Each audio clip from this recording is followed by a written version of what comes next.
Time for another round of Let's Audit the Creative Bankruptcy. Fate Hollow Ataraxia Remastered. All right. Moe Weeaboo Trash. Look at this guy. The glum, but blue haired and wearing earrings. Is this a visual novel? Uh, what the hell? There's actually a game here. Relive the 4 Days of Destiny. Came out on the 6th of August from Type Moon, Fuzz Incorporated, and Aniplex Incorporated. There's a lot of incorporation there. They want $38.99 for these JPEGs. See, this is how artists really get paid. You don't go haunting Twitch low viewer streams, begging the streamer to look at your portfolio and buy your emotes and overlays. You make a visual novel. You give in to the baiting these people with these images. I don't care about the story. I don't care. What is it though? Is it a visual novel? Yeah, it's a classic visual novel. Okay, it's 2014 remastered. Isn't the point of making a 2D game like this that you would never have to remaster it? Like, what are we doing here? Are we adding new gameplay elements? Are we editing the story for conciseness? Uh, uh, Castle Crashers Painter Boss Paradise. What? Castle Crashers is an excellent, excellent game. Man, it's ancient by now. In development build. Oh, what is this though? Edit creation. Are you using it to make art? What? This content requires Castle Crashers to play, so they're trying to boost the sales of the 20-year-old game. The Behemoth. What have you been doing, The Behemoth? Came out on the 6th of August. DLC. They want $5 for it. We used to be enemies. We used to destroy the world around us. Now we create.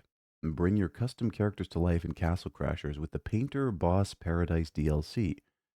Create your own knights and share them on the Steam Workshop, or play as our new official character, Paint Junior. Make your own custom characters. Oh, okay, so it's a character creator for Castle Crashers. Wow.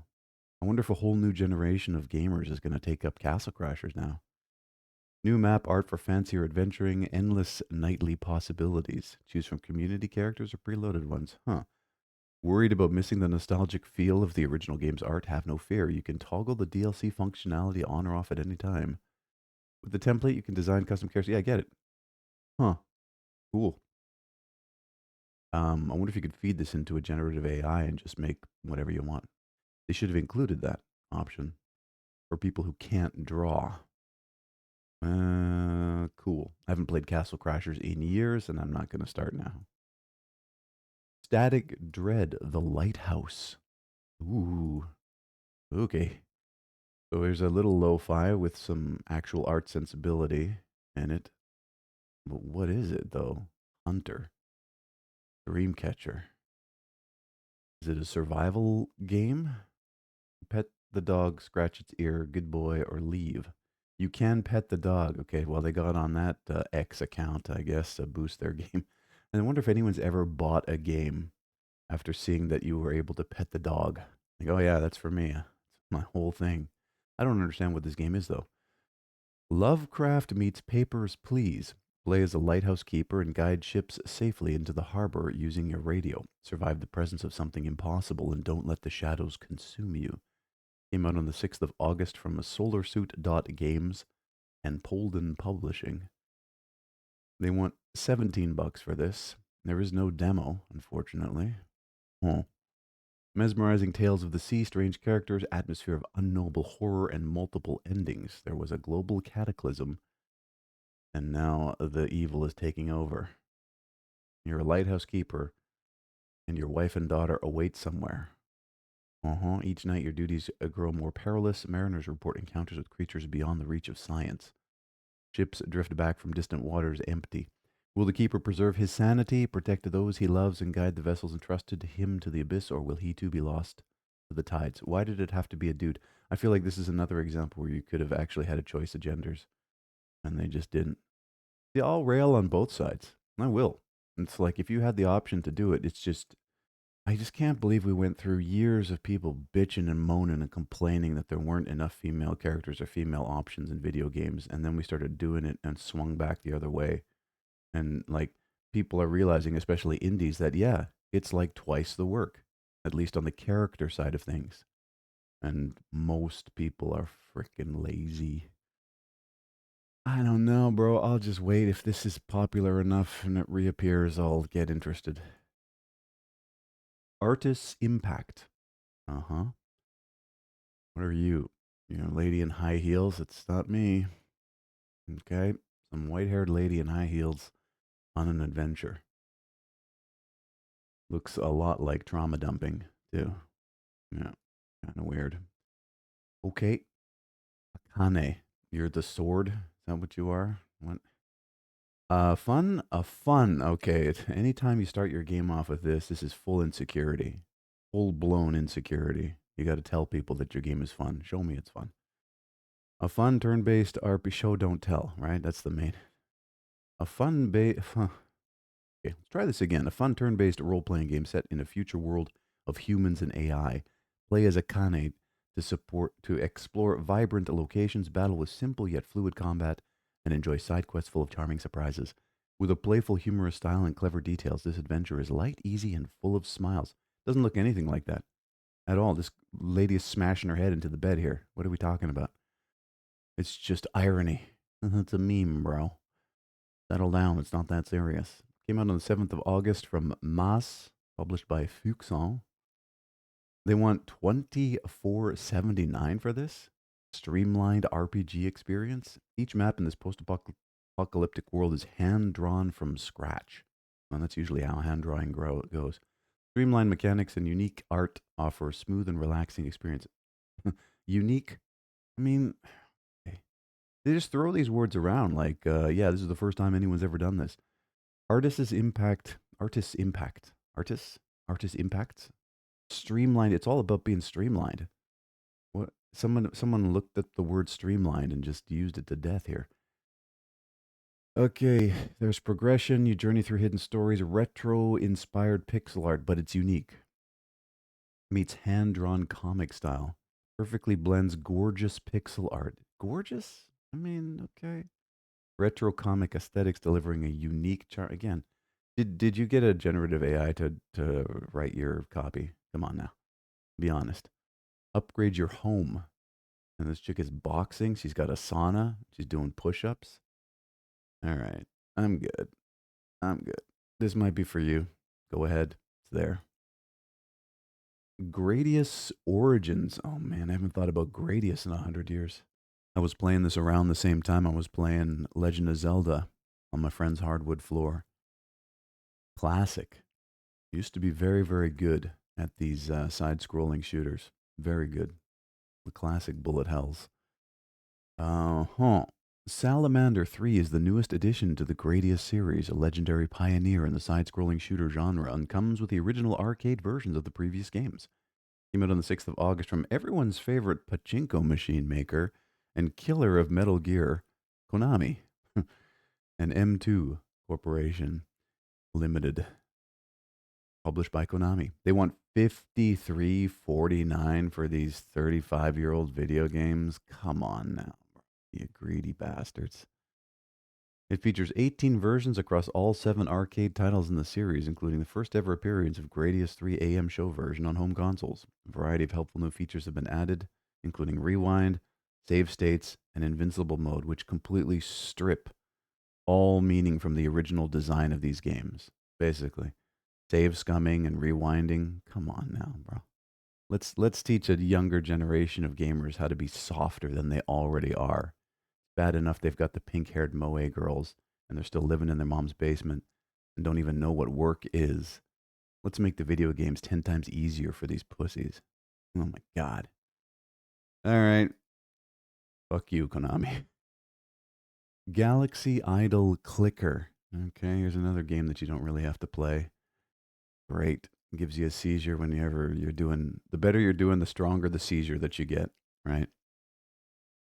Embark on an interstellar journey with Galaxy Idol Clicker. Conquer galaxies, upgrade your spaceship, and face off against a myriad of enemy ships. With engaging minigames, powerful upgrades, GIC delivers an unparalleled idle space adventure. Join the cosmic conquest today and dominate the. There is a limit to the splash copy. You need to be able to explain your game in this number of characters, preferably fewer. Came out on the 6th of August from Soheni and Time Lost Gaming. It's free. Why? What are you doing in the background? How many of my cycles are you using to dominate the world? It's an epic journey, bro. So it's what? It's kind of like a Space Invader sort of thing. It's just idle. Yeah, that's take some drugs, sit back, and look at this visualizer. I'm kidding. Don't do drugs. With offline farming and astronomical numbers, automate your adventure and achieve the ultimate space conquest. Yeah, I don't think I will. Pager. Used to have a pager called Pocket Bells in Japan. I actually took my pager, the pager I used to, speaking of drugs, conduct business with. I took it with me to Japan in '99 and tried to get them to activate it, and they just laughed me out of the room. Like the cell phones in Japan were already 5 years ahead of the West. Like, why would you want this thing? I don't know. There's something cool about pagers, but I don't see any pagers in this at all. What is this? They've got the dither filter on black and white art. Okay, what are we doing here? Is it a backrooms kind of thing?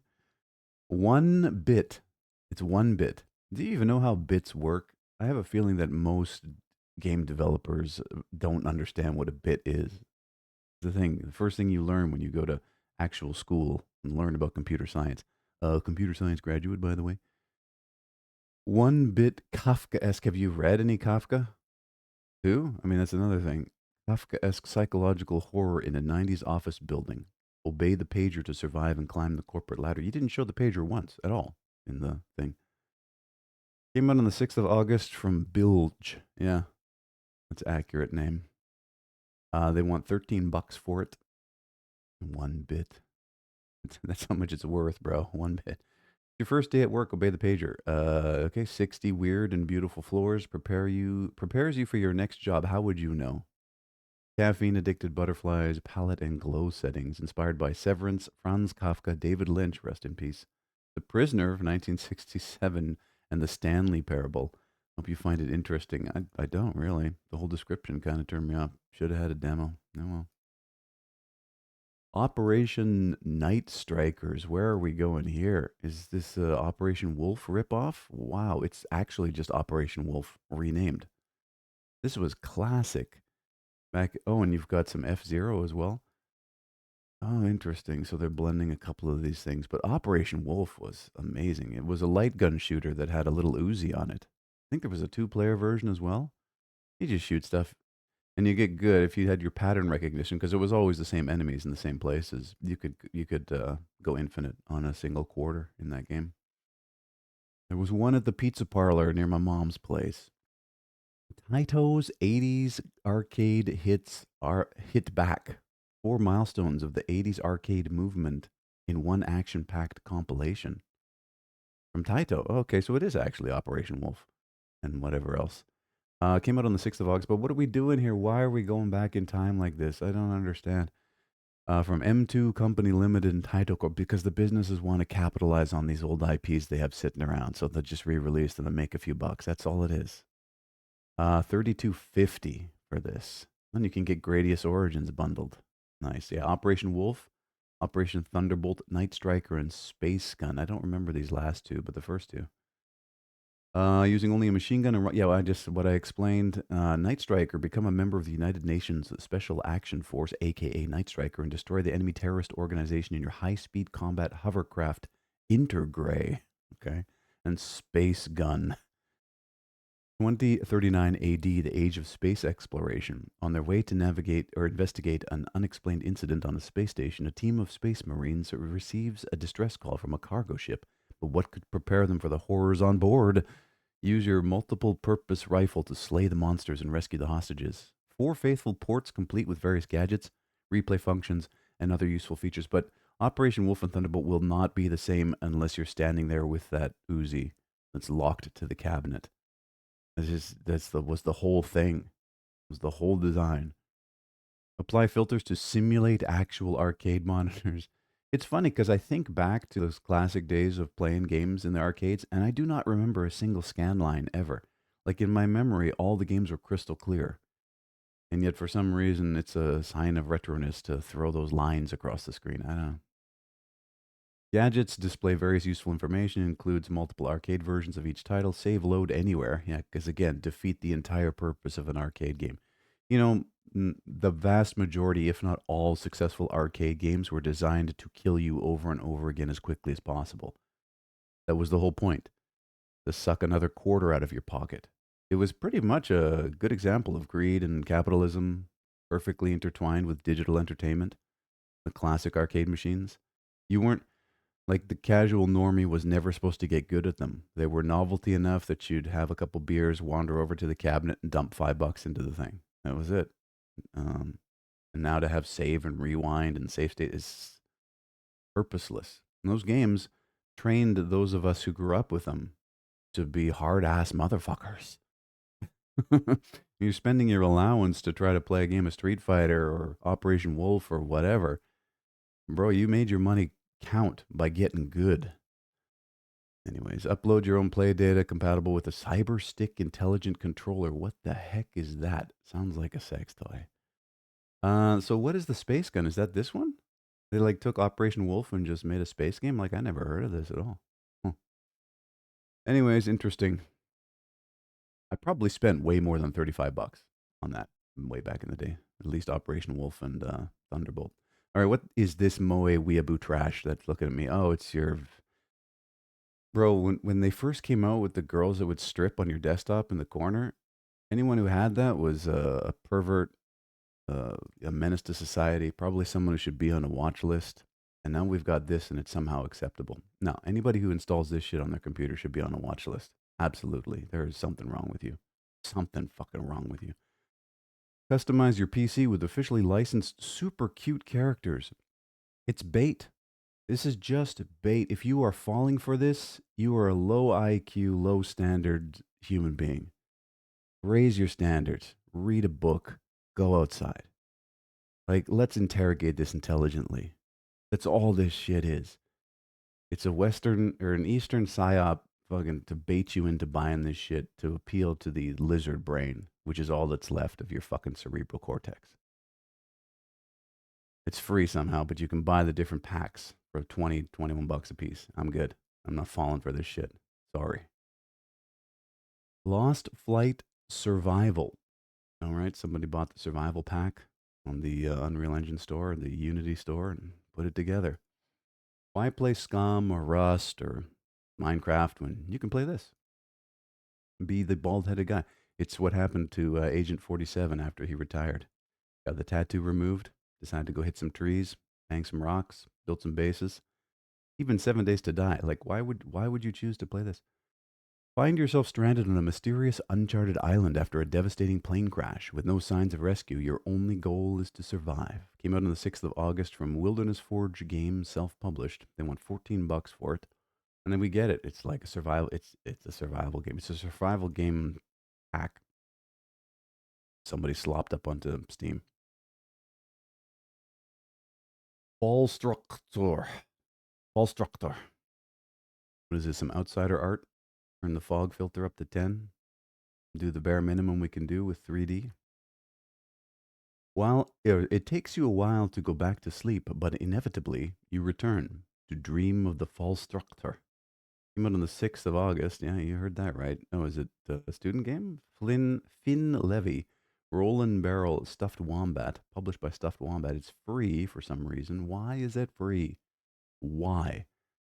Explore an interconnected vertical world, avoid splintering into 1,000 pieces, savor the dense atmosphere, discover secret paths, master the first person physics based control scheme, immerse yourself, immerse yourself in the experience of falling. I do that every morning when I open my eyes and face the day. 20 to 60 minutes of playtime, Structure Development Kit with Steam Workshop support. Uh huh. I don't know, bro. The bare minimum.com. I'm okay.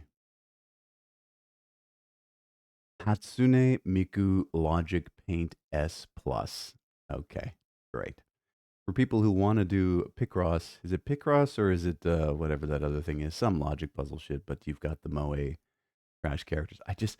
I would imagine the inside of the brains of people who are into this is just soup. It's just porridge, bro. I don't know. Everyone I've ever interacted with who's into this kind of shit's fucked. Solve 1,001 new puzzles. I want to solve the one puzzle as to why Western young men are being trapped by this bait. That's what I want to solve. Lack of mothers and fathers. It's gotta be. Gotta be. Total lack of culture. The dissolution of culture. But this is my culture. Good. It says way more about you than it does about anything else. Came out on the 23rd of July from Krypton Future Media and Komodo. They want $20 for this, and they're never getting it from me. 18,455 games have been viewed. You have yourself a fantastic day.